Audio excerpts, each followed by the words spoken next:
القرن العشرين.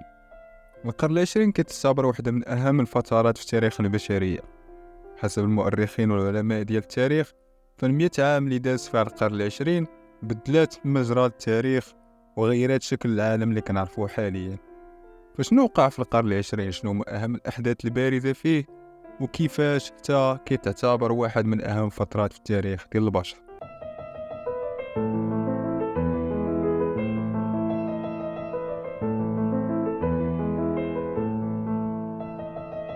البداية ديال القرن العشرين غتكون امتداد للقرن 19 اللي قبل منه.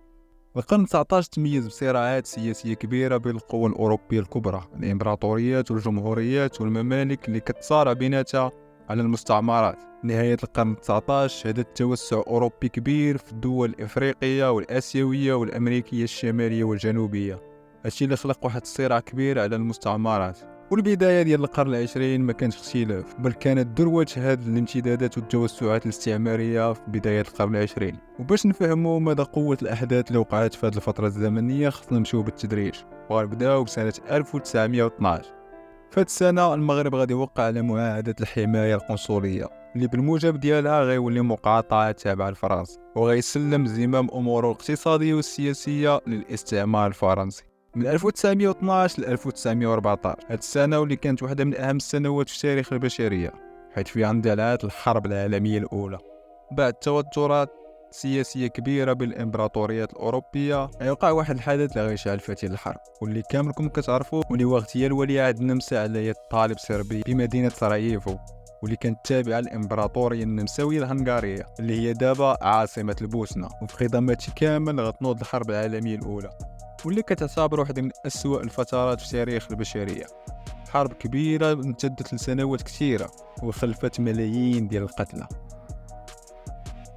وفي عز الحرب العالمية الأولى اللي امتدت من بين 1914 حتى نهاية 1918، في سنة 1917 غادي تقوم الثورة البلشوفية، الثورة اللي غيقودها العمال والنساء ضد نظام القيصر في روسيا، واللي غتأدي في الأخير بإسقاط النظام القيصري. هاد الثورة اللي كانت بتحريض من الشيوعيين اللي غيحطوا يديهم على السلطة وغادي ينسحبوا من الحرب العالمية الأولى، وغيخليو أوروبا في صراع كبير بعد اختلال موازين القوى بالانسحاب ديالهم.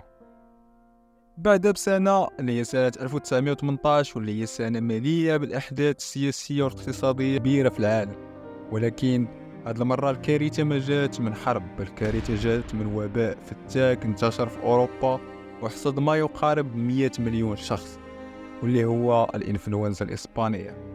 المرض اللي انتشر في أوروبا بشكل كبير ومخيف، واللي كان واحد من الأسباب ديال توقف الحرب، بحيث أنه حصد ملايين الأرواح وكان فتاك بواحد الطريقة مرعبة.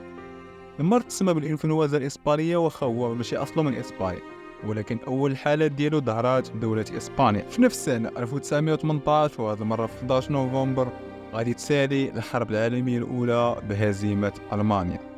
هذه الهزيمة جات من بعد ما فشلت ألمانيا أنها تفوز في المعركة اللي كانت طويلة ومستنزفة بينها وبين فرنسا. هذا الاستسلام أدى لواحد العقوبات كبيرة ومذلة على ألمانيا. واش ألمانيا يرضاو بهذا الشيء؟ طبعا لا، وهذا الشيء غيقودنا لحدث آخر كان في القرن العشرين واللي غنذكروه باش يجي وقته. من بعد الحرب العالمية الأولى ونهايتها سنة 1920 غتبدا ديكتاتوريات كبيرة كتاخذ مقاليد الحكم في الدول الأوروبية، بداية مع واحد الألماني متحمس للأفكار القومية يدعى أودولف هتلر،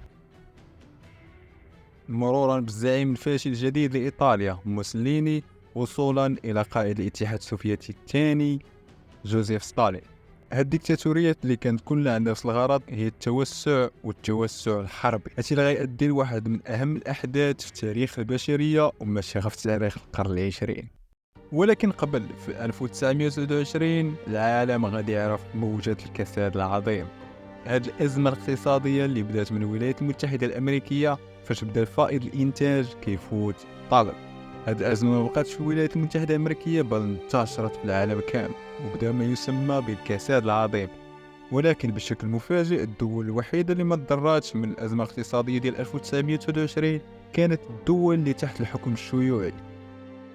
من 1929 غندوزو ل 1936 واللي شهدات واحد من أهم الأحداث في القرن العشرين، اللي هو الحرب الأهلية الإسبانية. كانت دول أوروبية كبيرة كتدعم الطرفين وبغات واحد منهم يفوز. في إسبانيا الجنرال الدكتاتور فرانكو يقود المقاومة الشعبية ضد الحكومة الديمقراطية. فرانكو والجيش ديالو اللي كان مدعم من ألمانيا النازية والنمسا وإيطاليا، كان الهدف ديالو الاستيلاء على السلطة من أجل الدخول في حرب جديدة اللي كانت أوروبا على أبوابها. بينما الحكومة المركزية اللي كانت مدعومة من دول بحال فرنسا وبريطانيا كانت بغات تبقى مسيطرة على إسبانيا باش تبقى إسبانيا محايدة نظريا في الحرب اللي غادي تقوم من هنا لقدام، خصوصا بعد ما أعلن هتلر في ألمانيا عن إعادة تجنيد الألمانيين للجيش وإعادة فتح المصانع من أجل صناعة الأسلحة من جديد. وهذا كان خرق لمعاهدة فيرساي اللي سنتها ألمانيا 1918 فاش خسرت الحرب العالمية الأولى.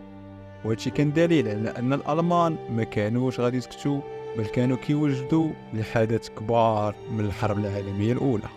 وطبعا الأمر ما تأخرش، بل بعد فقط 3 سنوات في 1939 هتلر غادي يبدا الحرب العالمية الثانية. الدخول ديالو لبولندا، بولندا اللي كانت عندها معاهدة حماية مع بريطانيا وأمريكا وكاع الدول الغربية، واللي كلها عنات الحرب على ألمانيا، في حين ألمانيا ما كانتش بوحدها بل كانت مدعومة من النمسا وإيطاليا واليابان. وهادشي أدى إلى حرب مدمرة في العالم أدت إلى وفاة ما يقرب 80 مليون شخص. حرب دمرت مدن ونسفت قرى عن الوجود، وحرب سالت بالطريقة اللي كتسالي بها الحروب، بل سالت بطريقة أعنف.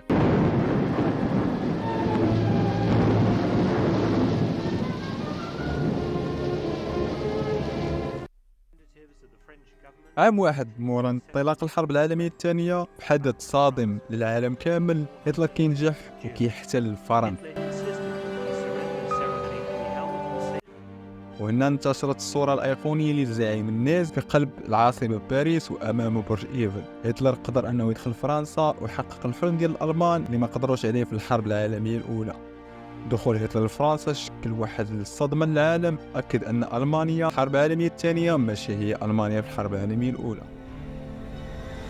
بعدها بعام واحد بسنة 1941 هتلر غادي يخون المعاهدة اللي بينه وبين صديقه ستالين، وغيبدا في التحرك نحو الاتحاد السوفيتي في حرب كبيرة على أراضي الاتحاد السوفيتي اللي كانت أراضي ضخمة جدا. غادي يفشل في أنه يحتل الاتحاد السوفيتي ويوصل حتى قلب العاصمة موسكو، ولكن ما كانش عنده الرجال وما كانش عنده السلاح الكافي باش يغزو بقية المدن والدول في الاتحاد السوفيتي. المشكل اللي خلقه هتلر راسه هو أنه فتح عليه جبهتين أخرين بعد فرنسا وبعد الغارات اللي كان كيشن على بريطانيا. الحركة ديالو نحو الاتحاد السوفيتي ما كانتش مدروسة بالشكل الكبير، وهادشي اللي ادى في الأخير أن السوفيتيين غيستعيدوا الأراضي ديالو وغيبداو يزحفوا نحو ألمانيا. سنة 1944 من بعد 3 سنوات من دخول هتلر لفرنسا، الجنرال شارل دي غول غيمشي للولايات المتحدة الأمريكية وغيطلب من الدخول في الحرب. الأمريكان اللي كانت كتسنى السبة باش تدخل في الحرب ما عطلاتوش وعلنات عن الدخول ديالها للحرب. الدخول يتجلى في إنزال نورماندي اللي هي شواطئ كبيرة على السواحل الفرنسية.